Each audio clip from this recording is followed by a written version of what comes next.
In this video, I want to talk about how you can say no without feeling guilty, because this is a problem that lots of people have. Now, why do people feel guilty about saying no? Well, a lot of it comes from our childhood. We were, in many cases, brought up to please people, please our parents, please our teachers, and one way to please them is to be obedient and to say yes to whatever instruction we're given or whatever request we're given. And so that gets carried over into our adult life. And we don't want to upset people or let them down. We want people to like us, or at least not dislike us. It's all part of human nature. And of course, it's very easy to say yes. Your boss might say, "Can you work this weekend?" Yes. Your spouse might say, "Can you pick up some groceries on your way home?" Yes, of course. A client might say, "It's just a little job, will you do this for free?" Well, yes. But in every case, you're saying yes, and it's not particularly convenient, and you're just burdening yourself with more and more work, more and more hassle. And of course, sometimes, even when you say no, you really mean yes. And these often come in the form of requests that end with the phrase, "You don't mind, do you?" No. So even though you said no, you've actually said yes.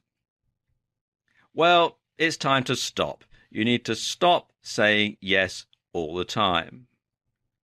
You need to accept that you can't do everything. There's only 24 hours in a day.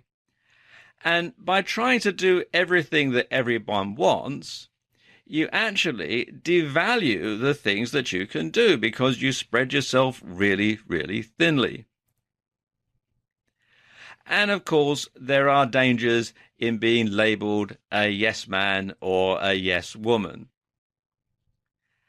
So, for example, if you're always saying yes to everything, you might be thought of as a pushover or a doormat. "Oh, give it to him, he'll do it," and that sort of thing. And it doesn't do your standing any good at all.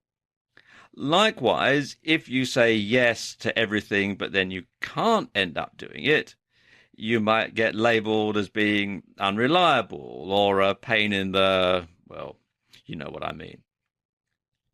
So how do you go about saying no effectively? Well, I suppose the first thing to do is to recognize that there are some situations where you can't say no. You know, if you're pulled over by the police and the officer says, "Get out the car," you're not going to say no. But there are other situations, in fact, I would say most situations, where saying yes is optional. So how do you say no? Well, the first thing is to be polite but firm. And you can even preface it with some expression of regret. "Sorry, but no." Or, "Unfortunately, I'm not going to be able to whatever." Or, "I'm afraid I just don't have the time." And mean it. You know, don't say no just because you don't want to do it. So, or if you don't want to do it, just say, "No, I don't want to do it. Thank you very much." That sort of thing. But when you say no, mean it.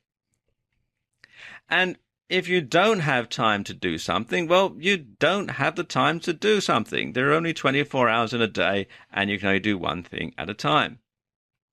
And it's not about being selfish. Lots of people will lay on a guilt trip when you say no to them, especially if you've developed a reputation as being a pushover or a yes man or yes woman.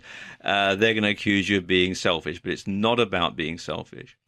Because saying no to something means that you're able to say yes to something more important. Now, this is quite an in-depth subject, and if you want to do some further reading on it, there is an excellent book about it. It's called How to Say No Without Feeling Guilty by Patty Bretman and Connie Hatch, and you can get it from Amazon and other good booksellers. And it does go into this subject in more detail than we've had time to cover in this video.